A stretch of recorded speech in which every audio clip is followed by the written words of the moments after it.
Well, hey there. I'm Carrie certified nutritionist, behavior specialist, and all the things around health and wellness, especially as it relates to women. And I am joined on this podcast with the incredibly certifiable?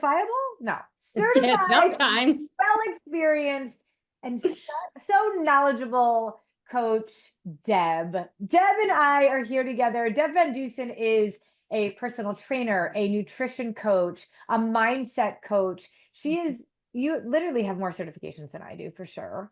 But together we are starting off this series of podcasts called What's Really Weighing You Down? It's a deep dive look at what's going on today in our culture, in our bodies, in our minds, to be living with this fact that 9 out of 10 people are dying from metabolic disease right now in their 60s and 70s.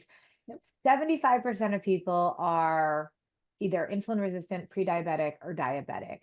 We have an obesity rate that is 3 times what it was in 1975, and 90% of women have disordered thinking and eating around their food and their bodies. And so Coach Deb and I are here to unpack all of this. And Deb, this is going to take us a little while.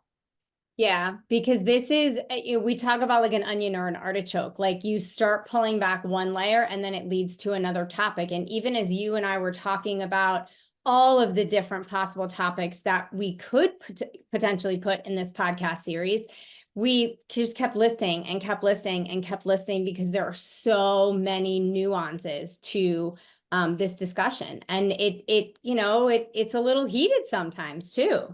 Yeah. I mean, we talk to hundreds and hundreds of women every single week about what they think is weighing them down, if you will. And we're so misinformed. So many think, just tell me what to eat. Or I've been on diet after diet. The bottom line is more than 50% of people will have done some sort of diet this year. And yet, why is it that 75% of people have some sort of insulin resistance, pre-diabetes? Like it's not matching up. No, it's not. And Deb, you and I have been talking about this. We've been working together with clients for years and years and years. We've known each other for like a lifetime, literally. Grew up together and now do this work together, which I think is just so special.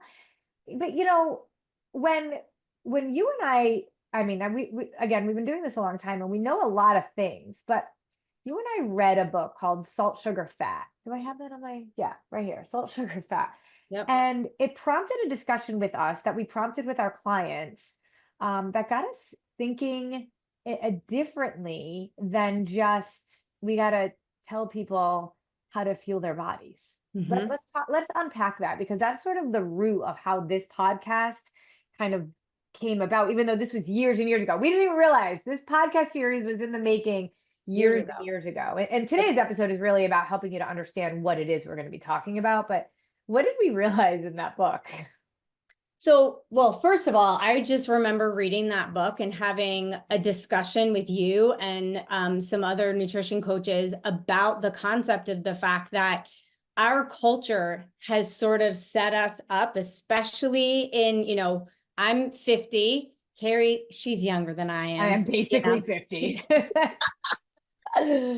But we grew up in the era when salt, sugar, fat essentially came out. Like all of the marketing that was targeted at us when we were kids was basically, around eating more sugar, eating more salt, eating more fat, because without knowing it. Right, exactly. And that was the thing, without knowing it. And because fat was villainized when we were kids, when you take fat out of something, like even if you go to the store and look at a nutrition label and look at something that's fat-free, I want you to look at what ingredients they're putting in there, because when you take fat out, you have to put something in. They also wanted things good.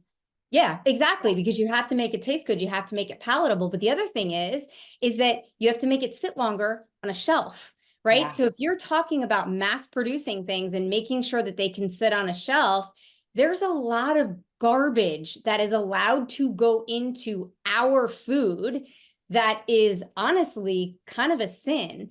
And in reading that book and sort of talking about that and talking about, like, it was eye-opening because of the fact that we grew up in that era when all of these things were happening. Some of the examples that they gave in the book, you and I were both like, oh my gosh, I remember that. Oh my gosh, Yeah. I remember that. Yeah. And it's interesting too, because we grew up in the era of like Special K and Pinch an Inch. Remember that? Oh And I yeah. was just reminded of the commercial for, I think it was Yoplait yogurt. I want the teeny weeny itsy bitsy yellow polka dot and bikini, and then she had the bikini hanging on the wall, and she Yes. kept walking past it eating yogurt. Yep. And it's like all of these things started like at the same time in a very interesting way, getting us to actually eat more processed food, believing we would lose weight because skinny was the goal. Yes. It's like it's so layered in issues. Like no wonder so many of us struggle with food in our bodies because of messaging that we heard when we were younger. But And that that book was a also, big prompt for us. yes, and that also was around the time when like waif models came out. So it was sort Mm, of like went from being, models such as like Cindy Crawford yep. or Brooke Shields, and they look like women. Yeah. And then you have the waif models that came out, and they look like honestly prepubescent boys. And so if They look you like what? What did you say? prepubescent boys. Oh, prepubescent. Well, that's true. And Kate Moss was actually quoted saying nothing That's tastes as good. good as skinny feels. Skinny feels. Yeah. And like, what Yeah. kind of message was that sending? So Yeah. like that whole thing kind of set up, and that book kind of brought us back to a lot of the messaging that you and I heard as preteens, as teenagers. Yeah. And that kind of set us up like so many other women out there who are around our age, older than us, even some younger than us, who have sort of had these repeated messages time and time Well, again. then we are raising Yep. children, Yes. right? And then we have Yep. social media that took Yes. over after that. It took over from the Special K commercials and the Insy Bitsy Teeny Weeny Polka Dot Bikini commercials Yeah. to this. And so the point of all of this is when we read Salt, Sugar, Fat, Yes. we were nutrition coaches, Deb. Like you and I were coaching and doing amazing work with women around blood sugar stabilization. And that's our heart and soul. You actually are the one that phrased blood sugar stabilization being our body's love language, eating in the way that we teach to Yep. fuel our bodies, balancing our blood sugar every step of the way. But it's so easy to help people understand what they need to do to fuel their bodies. But Mm-hmm. we were missing, like that book really brought into light what's Yeah. really going on today, Yeah. with why we struggle so much. If you've ever said, I know what to do, I just don't do it.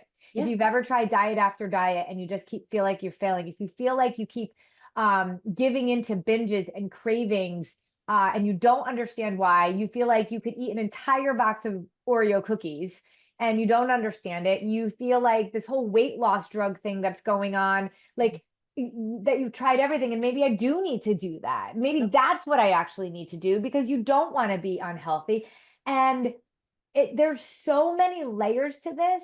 Mm-hmm. And it was that book that prompted it for us, Deb. And then after that, like with the weight loss pill conversation has really bothered you and I so Yeah. much because it's like dieting and exercise Mm-hmm. or weight loss drugs. And Mm-hmm. you and I have been working for years and years and years with women, especially because we know that they're sort of like the springboard for their whole family. I'm Yep. teaching them a simple, sustainable, satisfying solution that's literally reversing disease. Yes. And it's so frustrating when we just hear, people going after a weight loss drug. And what we're realizing is that we need to be a part of the solution in this conversation. We need to have a voice in it because if we're teaching certain things to our clients and they're making all sorts of layers of progress that no weight loss pill could ever do, Yep. no diet could ever give, and no meal plan could ever give. And we're doing this multi-layered approach with our clients around what's really weighing them down. Yep. Like we really have to do our part to be able to help educate everybody. Yeah, because I think people think that there's only two options and there aren't. And you and I had this discussion the other day of it's not just this or this. You don't have to just choose between these two things. Right. There is something different, Right. but no one out there knows about it.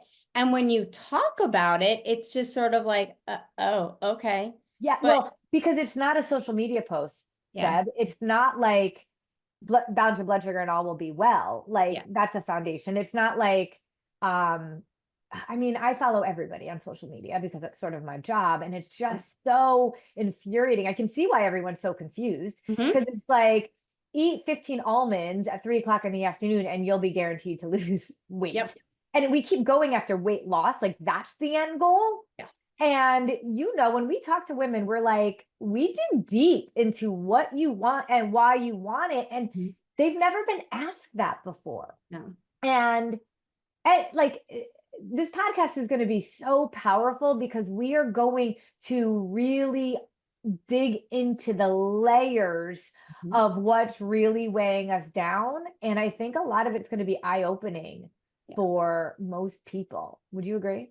I do. And I think, you know, one of the things that is really important for people to understand is that eating in the way that we eat, like I know a lot of times when we talk to people about, you know, oh yeah, we eat on a regular basis. We're eating like 5 to 6 times a day. And people are like, I can't do that. Right. Right. And you can. And this is, if you think about it, it sort of takes us back more to the way we ate when we were babies, right? Yeah. Because we were sort of on this schedule and we were getting the nutrients that we needed. And we were happy and healthy the way that we were. And it's sort of like now, as we're doing this, it's really about, you know, getting people to see that it's not just about the weight loss, but it's also about the health piece. Because when you think about the way that we eat and balancing your blood sugar, people don't understand. People think, honestly, truly, that balancing your blood sugar is just for people with diabetes. Yeah. And it's not, because this is what every body does. Yeah. And as you say, you can balance your blood sugar in one of two ways. You can do it through food, or your body's going to do it itself. And unfortunately, most people out there are over consuming on carbohydrates. And that's what's causing this insulin resistance. That's what's causing all of these metabolic diseases. You know, and we're going to talk a little bit more about obesity, but part of it comes back to the whole thing of salt, sugar, fat. Yep. And that kind of was like, you know, was the epicenter of all of this, because food companies are making food to be addictive, right? They're making it so that we do not feel satisfied. You know, you talk about like Pringles, for example. When people you start eating something, it could be anything, insert any food, any sort of processed and you feel like you sit there and all of a sudden you're like, oh, I finished the whole bag. And then you're like, oh, okay, I'm kind of full. And then you an hour and a half later, you're hungry again because you didn't actually satisfy yourself. Right. And now your body, which thought that it was going to get certain nutrients that it needs, didn't get the nutrients that it needed. And now your brain's like, no, I need some stuff. Yeah.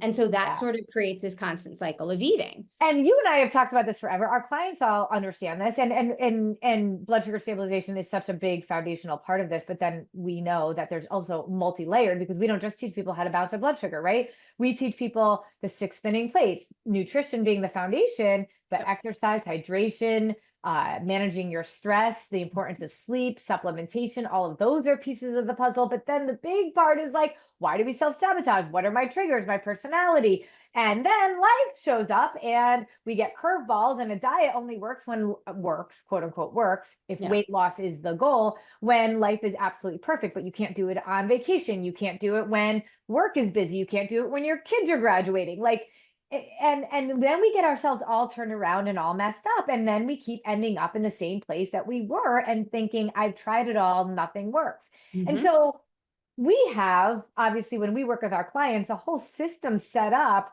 of how to support them through all of that. But it wasn't until you and I read, now this is what we do. We do book studies with our clients all the time, about 2 or 3 times a year. We're doing another book study, always diving into body, mind, or sustainability. Those are our 3 pillars that we work with our clients on. But there's one book in particular that came out And you and I were just, and I kept texting you. I'm like, I think we should do this as a book study. And then I'm like, no, maybe we shouldn't do this as a book study. And I'm like, I think we should do this as a book study. And then as I got more and more into this book, I was like, Deb, this is all the layers of what's really weighing us down.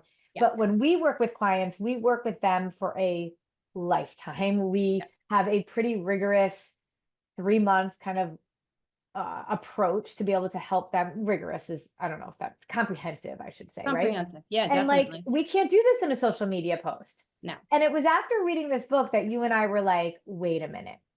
He's laying out here all the aspects Mhm. of, now he's doing it through the lens of going on Ozempic and Correct. sort of a deep dive within himself about what's going on with his body on Ozempic, why he's on Ozempic, and what he really wants.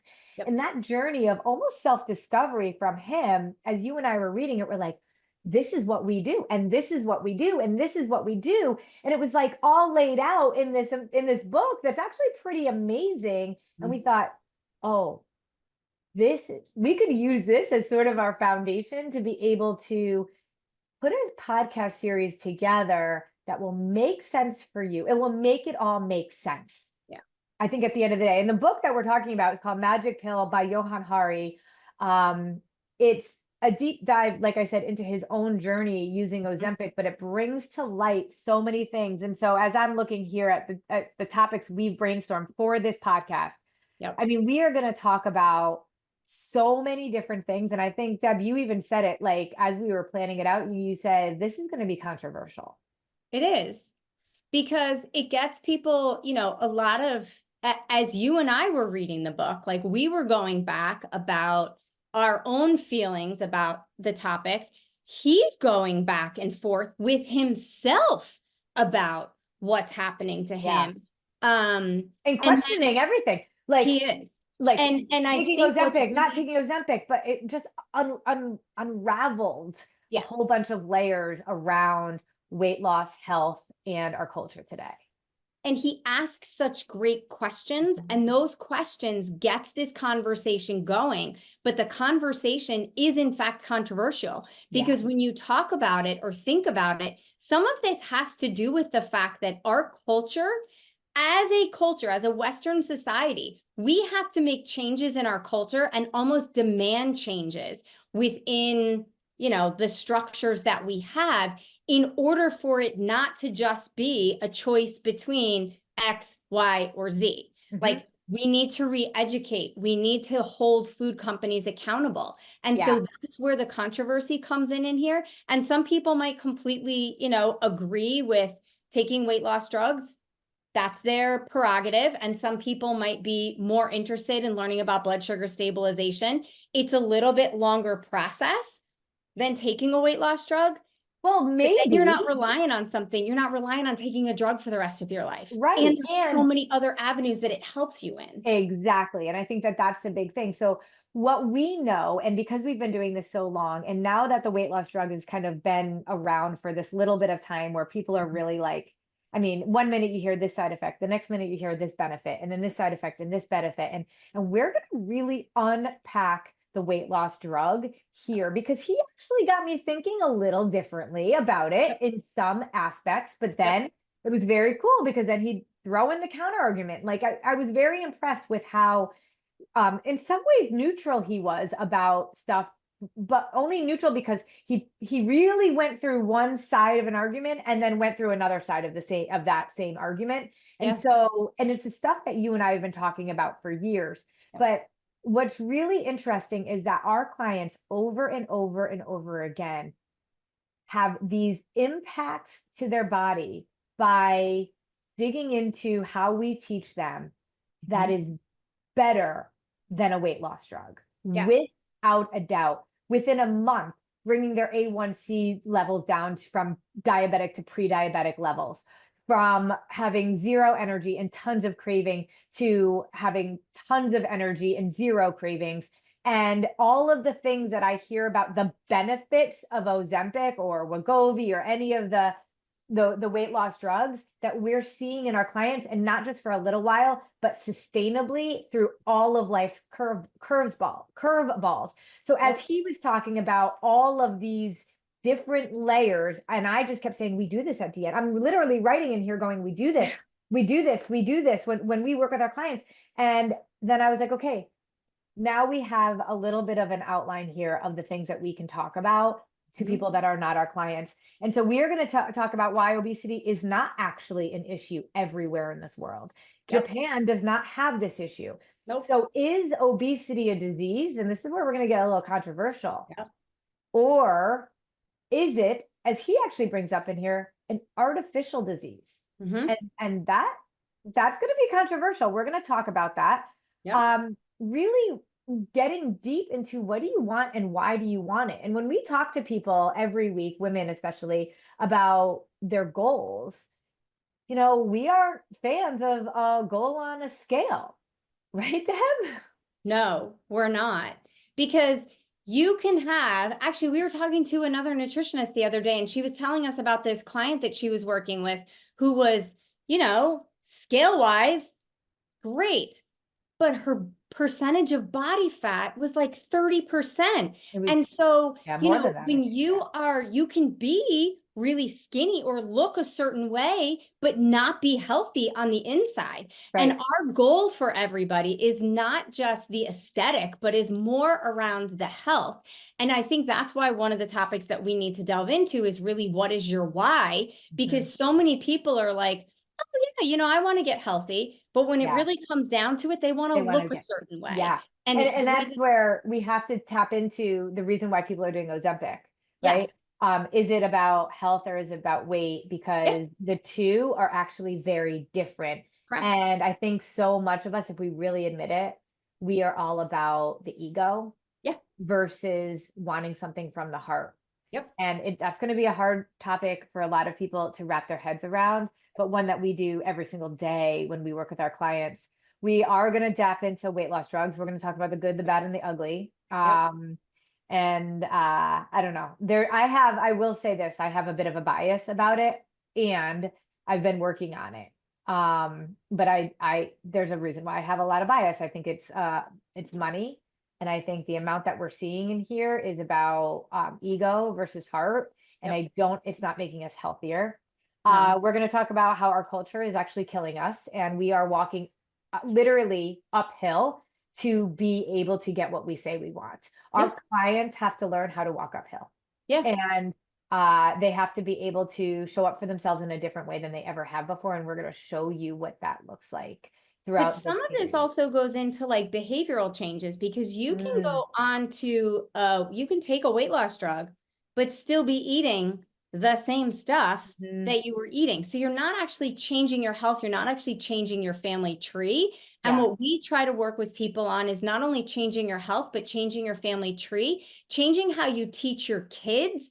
Because let's face it, right now, we have a childhood obesity epidemic. It is horrific. I work in a school. I do lunch duty sometimes, and I am honestly appalled by the lunches that are served. And I like want to just go back there and be like, okay, wait, no, we need to. I would because I don't let my own son buy school lunch. And that's what we're saying around, like, you and I both had disordered eating. We both had, you know, issues with our weight and losing and gaining and dieting. And then we raised kids. Right. And thank God you and I, you know, started our journey when we did, so that we could teach our kids differently. But let's be honest, like, this cycle is continuing and continuing, and we have to be the ones that break the cycle. And the answer is not that we provide Ozempic for kids. No. And if Japan doesn't need it, and there's plenty of other countries that do not even have to visit the weight loss drug topic, then there's other things that we can be doing here. And it's not an all or nothing. And no, it's not. This is why we're going to be controversial. We're going to talk about our bodies feeling stuck, feeling like you've done it all. We're going to talk about gut health, because Deb, like, I think people hear about gut health, but I don't think people really understand how pivotal it is. And if you really did understand how pivotal it was, you would do things differently. And you would consider a weight loss drug as literally the last possible option Yep. because of the havoc that it does on It your wreaks on your gut, gut. Yeah. you I mean, know? your gut is your second brain, right? Mhm. And it hasn't been until more recently on research that they've done and the connection between our gut and our emotions. Links between a microbiome that's not maybe as healthy and anxiety and depression. So Yeah. there's like connections between all of these things, and there's more and more research that they're doing every day. Yeah. And There's there's more research that people now don't that understand. there's research now that suggests maybe we do need an appendix. Like that it's not just Yeah. like this throwaway thing, Right. which is kind of interesting in Yeah. there. We are going to talk about body positivity. Mm-hmm. And I mean, this is where the multi-layers come in, Yep. right? The body positivity movement, Yep. where we've gone from, in some ways, like we need to be thin to we need to celebrate all sizes. And you Mm-hmm. and I will say all day, yes, we all Yes. know our value. I have it right here. Know your value. Like to me, our value is never to be a number on a scale. Yep. And the body positivity movement has almost shamed people into trying to live a healthy lifestyle, Correct. recognizing that, really trying to sell people on the fact that if you are obese, you can also be very healthy.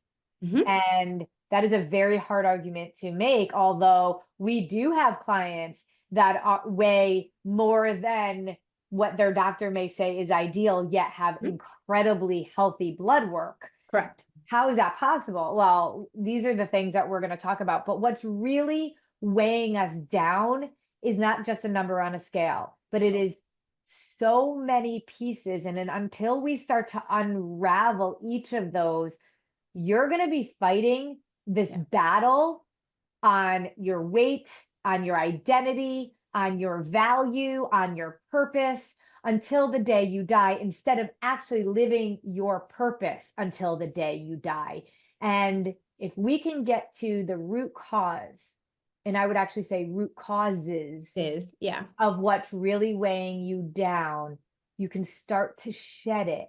But right now, what we know is that you don't know all the layers of what's really laying you down and weighing you down, and you're going after a meal plan, keto, fasting, as if that's going to be the solution to all the things that, let's face it, from the day we were born, we were sent certain messages, signals. We have personalities, we have relationships with ourselves, we have beliefs about ourselves. Plus, we have a knowledge or a lack of knowledge about food. Plus, we have an industry that is actively working against us being healthy.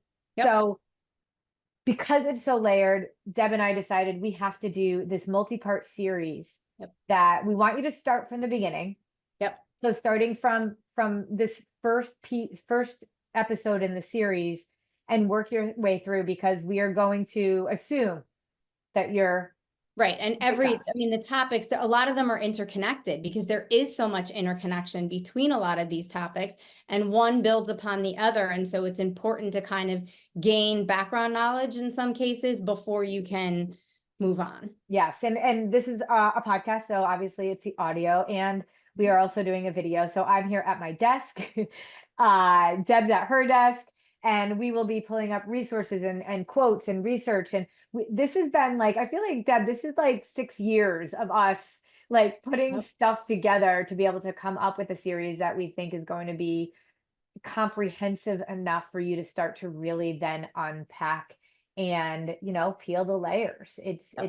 We're done with the quick fix. We're done with the give me this drug, give me this diet, give me this like thing, and recognizing that we have to move more towards being educated. Yes. And then doing something with that education. Yes. And as Deb and I are both educators, and we're both highly qualified to be able to teach this stuff, not just with our bodies, but also with our behaviors and our mindsets. Well, Deb, I don't know about you, but I am thrilled and excited to be able to unpack this. I can't wait for that. I know, right? No, and there's so much to unpack, and there's so much for people to learn. And one of the things that I know that sometimes when people go into, listening to podcasts and things like that, they're like, oh, I know this information. My challenge to you is to go into this with a beginner's a beginner's mind and really put yourself back and say, okay, what can I learn from this information? Even if there's information that I'm hearing again, what new information can I learn today? Yeah, I totally agree, because you and I, again, with all of our certifications and all of our experience coaching thousands of people, when we read this book, it tapped us into a whole nother like series of more and more research and resources. And just like salt, sugar, fat kind of like prompted us to go into a whole new direction. So even for us, it's like every one of these conversations, every time we're reading something, every time we're digging in, we're learning more, we're evolving, and we want you to evolve alongside us. So this series will last months. It really will, and we're excited about it because it deserves that time and attention. You deserve that time and attention. And the beautiful thing is that you're going to be able to implement pieces of what we're talking about throughout this whole entire process. So what's really weighing you down? Well, we're going to really get into that so you can figure it out for yourself. Deb, I'm super excited about this. Yeah, me too. Thank you so much. I'm glad that we're doing this. And like you said, this has been kind of years in the making, and now we're putting it all together, and I'm excited to kind of share this with everyone. Yep. All right. So catch us on the next episode, and we're going to go from there. We're going to talk about weight, right? Is it really about weight loss? Is it about health? What's the difference? Yep. Can they both live in the same goal? Yep. And where's it coming from? Yep. What do we want, and why do we want it? So we're going to dig into that in the next episode. Deb, you're amazing. I'm super excited about this. Bye. Bye.